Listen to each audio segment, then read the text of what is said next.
معزز سامعین کرام، آپ سن رہے ہیں عبداللہ حسین کا ناول نادار لوگ، باب نمبر 2۔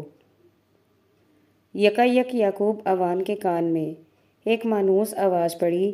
اس نے دونوں ہاتھوں سے جگت سنگھ کے نیم مردہ جسم کو جھنجھوڑا۔ جگو، جگو، اس نے جھک کر جگت سنگھ کے کان میں کہا۔ تنگ نہ کر کبے، جگت سنگھ نیند میں بولا۔ جگو اٹھ، یعقوب عوان نے کہا۔ اٹھ اٹھ کلونتی۔ جگت سنگھ مشین کی کل کی مانند جھٹکے سے اٹھ بیٹھا۔ کلونتی، ہاں۔ کہاں ہے؟ کوٹھے پر۔ تو نے دیکھی ہے؟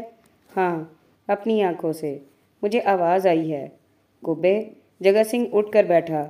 مذاق ہوا تو تیری چمڑی نکال دوں گا۔ دونوں صحن کے دروازے سے نکلے اور گھر کے گرد چکر کاٹ کر عقب کی گلی میں پہنچے، جہاں کوٹھے کا پچھلا رخ تھا۔ کلونتی، جگت سنگھ نے ہولے سے بے اعتباری لہجے سے آواز دی۔ کوٹھے پر خاموشی ہو گئی۔ کلونتی، وہ ذرا اونچی آواز میں پکارا۔ اوپر سے کوئی آواز نہ آئی۔ کلونتیے، جگت سنگھ گلا پھاڑ کر چیخا۔ اوپر سے کلونت کور کا سر نمودار ہوا۔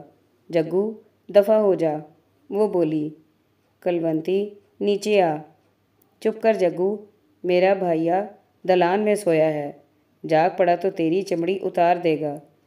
تو پھر نیچے اتر کے آ۔ جگت سنگھ ہولے سے بولا۔ میری جوتی بھی نہیں آتی۔ تجھے کیا جن پڑ گئے ہیں کلونتیے؟ تو آج بارات میں لڑکیوں سے بدماشی کرتا رہا ہے، مجھے سب پتہ ہے۔ کلونتی، میں تو تجھے ڈھونڈ رہا تھا، جھوٹا بے شرما۔ کبے، ایوانے کا بھی مجھے پتہ ہے۔ کبا تو مسلح ہے، جھوٹ نہیں بولتا، انہیں گناہ ہو جاتا ہے۔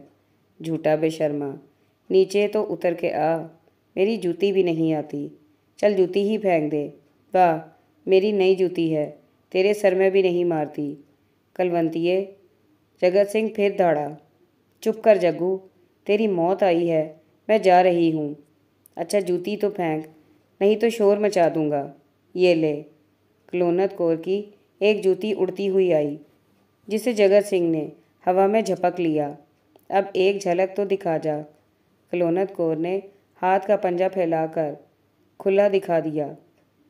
ظالم نہ بن کلونتیے، لاچا اٹھا کے ایک جھلک دکھا دے۔ جگت سنگھ بولا۔ تیرے درشن کو آنکھیں سوکھ گئی ہیں، تیری آنکھوں پہ موتتی بھی نہیں۔ موت کے دیکھ، پوتر سمجھ کے پی جاؤں گا۔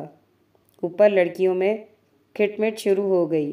ہائے اور آ اور ہنسی کی آوازیں آنے لگیں۔ لڑکیاں کلونت کور کو اکسا رہی تھیں۔ کلونت کور ہائے اور نانا کر رہی تھی۔ چند لمحوں کے لیے نیم خاموشی ہو گئی، جس کے اندر خسر پسر جاری تھی۔ پھر کلونت کور نے سر نکال کر کہا، موت دوں گی سچ مچ، چل موت۔ ڈینگے مارتے ہوئے جھونے۔ سچ بولتا ہوں کلونتیے، سوں دوں، وائی گرو کی سوں۔ دونوں ہاتھوں میں جوتی تھامے سر آسمان کو اٹھائے، جگت سنگھ فریادی بنا کھڑا رہا۔ تیرا پانی پوتر سمجھ کے پی جاؤں گا، میرے پیار کی آزمائش تو کر۔ لڑکیوں کی کھٹ پٹ، ہنسی کی ہلکی ہلکی چیخوں اور شے دینے کی آوازیں پھر اٹھیں اور یکدم دب گئیں۔ ایک لہجے کے بعد کلونت کور کی آواز آئی، لے پھر، سوں توڑی تو تیرا منہ کالا کروں گی۔ دیکھتے ہی دیکھتے کوٹھے کے پرنالے سے پیشاب کی کالی لکیر دیوار پر شرشر بہتی ہوئی نیچے گرنے لگی۔ کوٹھے پر 6-7 لڑکیوں کے سروں کی قطار نمودار ہوئی، جن کی نظریں پرنالے پر لگی تھیں۔ جگت سنگھ نے تیزی سے بڑھ کر جوتی کا کنارہ پرنالے کی دیوار کے ساتھ دبا دیا، جس پر سے پیشاب بہہ بہہ کر جوتی کی نوک کے اندر جمع ہونے لگا۔ چند سیکنڈ میں پیشاب کا بہاؤ رک گیا۔ جوتی بمشکل بھیگ سکی تھی اور چلو بھر اس کے اندر جمع ہو گیا تھا۔ جگت سنگھ یکدم پیچھے ہٹا اور جوتی اوپر اٹھا کر بولا، دیکھ کلونتیے، کال کا پکا ہوں۔ اس کے ساتھ ہی وہ جوتی کا کنارہ ہونٹوں سے لگا کر گٹ سے پیشاب کا گھونٹ پی گیا۔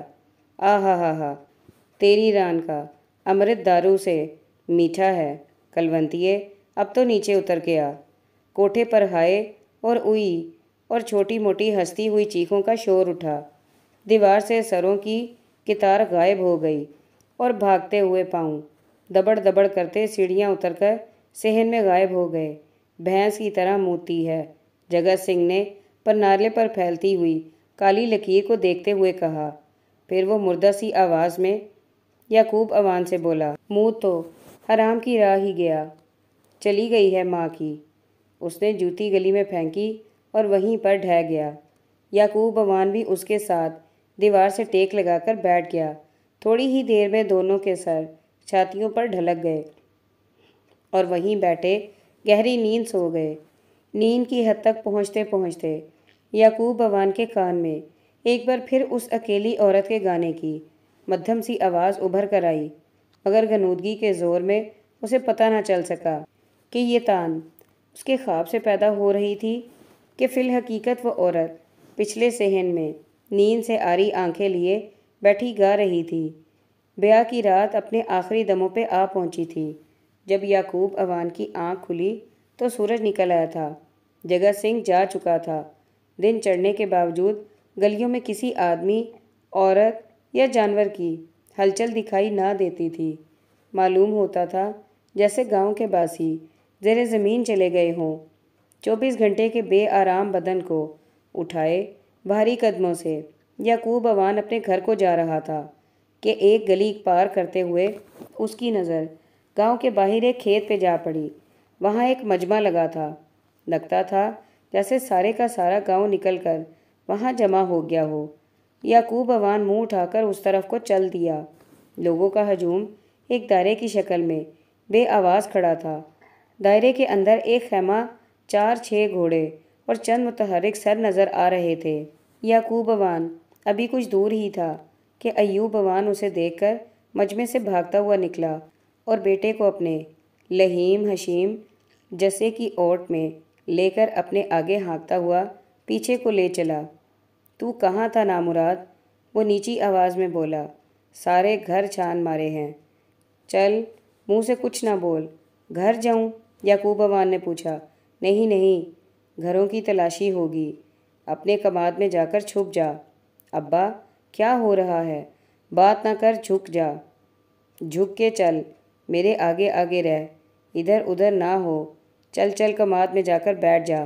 ابھی باپ بیٹا چند قدم ہی گئے ہوں گے کہ پیچھے سے ایک پولیس کا سپاہی دوڑتا ہوا آ کر ان کے آگے کھڑا ہو گیا۔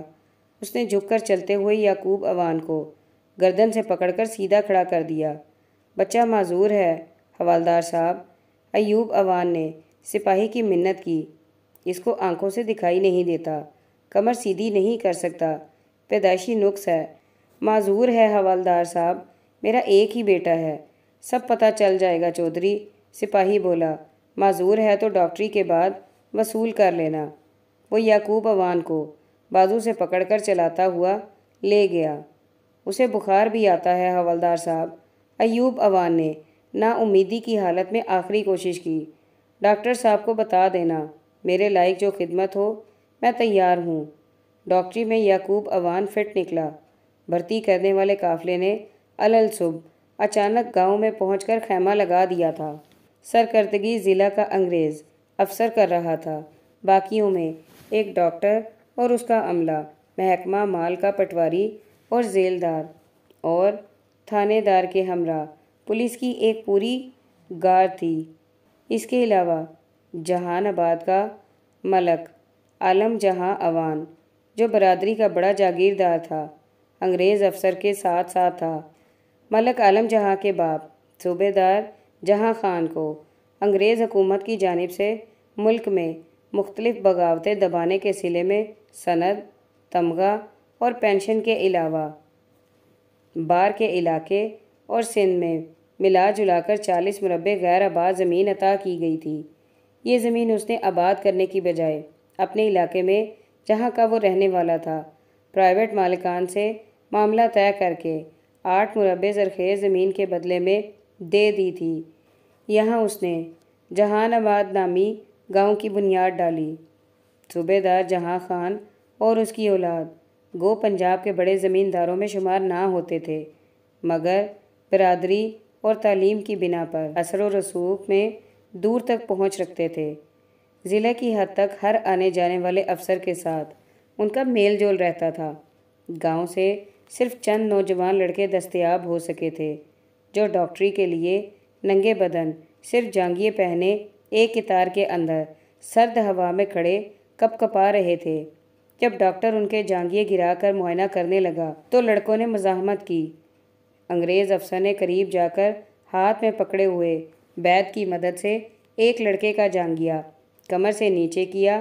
ڈاکٹر اس کو وہ بیت کی نوک سے لڑکے کے اعلیٰ تناسل کو ادھر ادھر ہلاتے ہوئے اردو میں بولا، کھا نہیں جائے گا، ڈر مت۔ ڈاکٹری کے بعد ان کو اسی طرح اریاں کھڑے رکھا گیا، جبکہ 2 گھنٹے تک ایک حکومتی اہلکار ان کے مختلف کوائف درج کرتا رہا۔ ساتھ ہی ان کے والدین کی ملکیت کی تفصیل بما رجسٹری و خسرہ نمبر لکھے گئے اور تنبیہ کی گئی کہ اگر لڑکے اگلے روز فلاں فلاں جگہ پر حاضر نہ ہوئے تو قانون کے مطابق جائیدادیں ضبط کر لی جائیں گی۔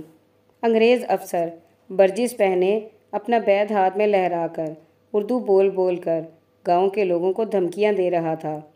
بھاگ گئے، چھپ گئے، حرامی، تمہارا گنے کا کھیت آگ لگائے گا، گھر بار منجی پیڑھی اٹھا لے گا، نکالو لڑکا لوگ، سرکاری نوکری میں پیسہ ملے گا، انعام اور تمغہ ملے گا۔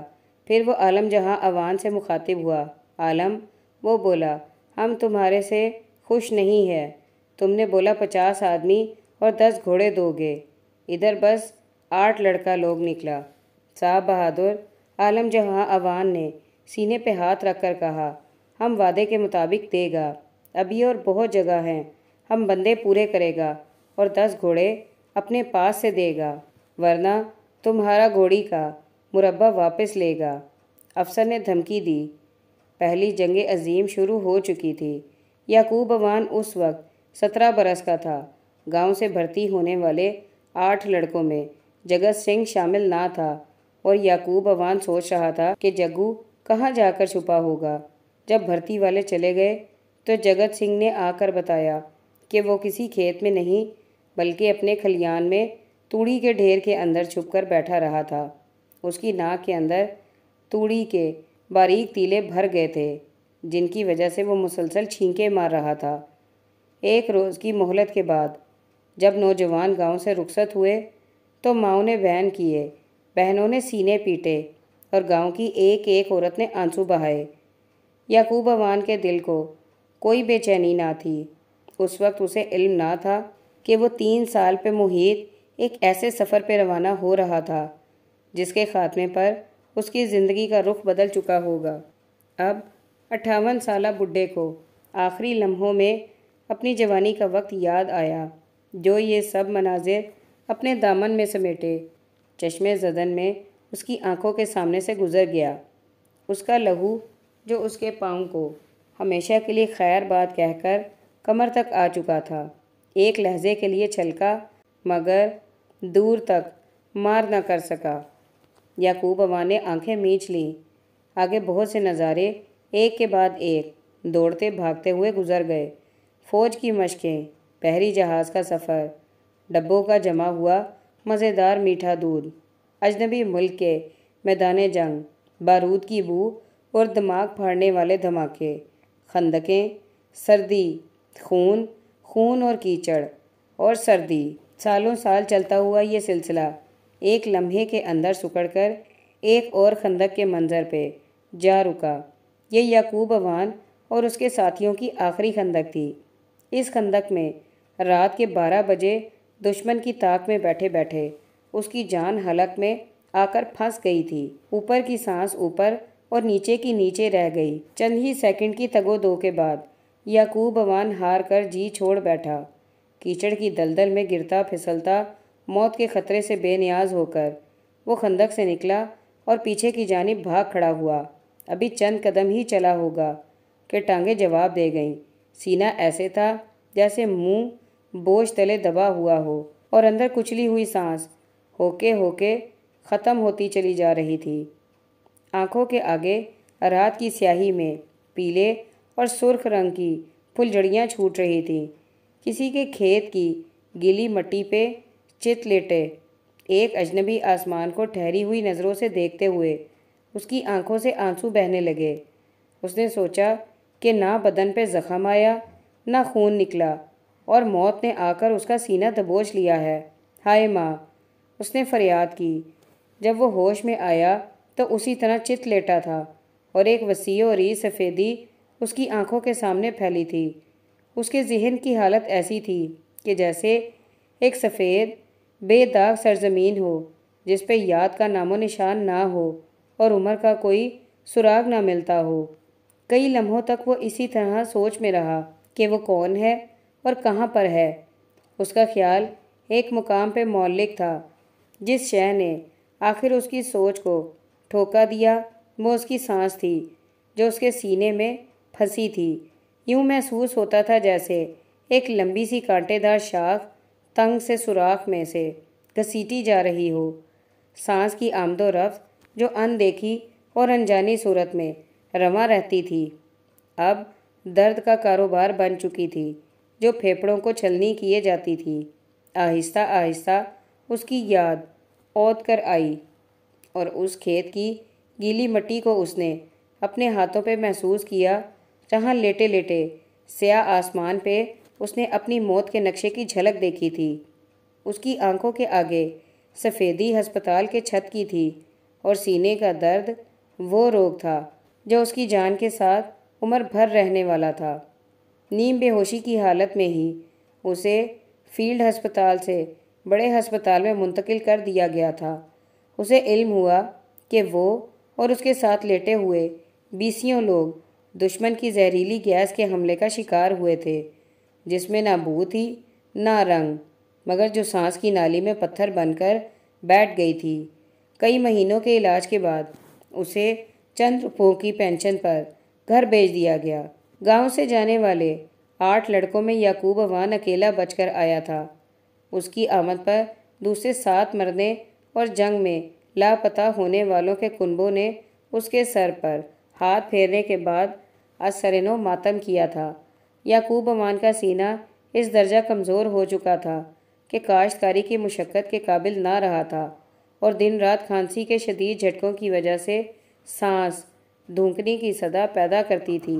خوش قسمتی سے ایوب عوان کی جان میں دم خم موجود تھا اور جب تک رہا اس نے بیٹے کو ہتھیلیوں پہ اٹھائے رکھا۔ گاؤں واپس پہنچ کر یعقوب عوان نے سب سے پہلے جگت سنگھ کا پتہ کیا۔ قریب المرگ پتلیوں کے سامنے اب اس رات کا منظر آتا ہے جب بھگت سنگھ نے یعقوب عوان کو اس کے دوست جگت سنگھ کا قصہ سنایا تھا۔ سردیوں کی رات تھی۔ یعقوب عوان کمبل اوڑھے ہوکے بھرتے ہوئے سینے کو سنبھالے بھگت سنگھ کے دلان میں چارپائی پہ بیٹھا تھا۔ جگو خرمست تھا۔ بھگت سنگھ بولا، ہم نے کہا کہ کلونتی کو نکال کر لے جا اور امبالے بھائی جگندر سنگھ کے پاس چلا جا، مگر وہ کبیرے سے نہ نکلا۔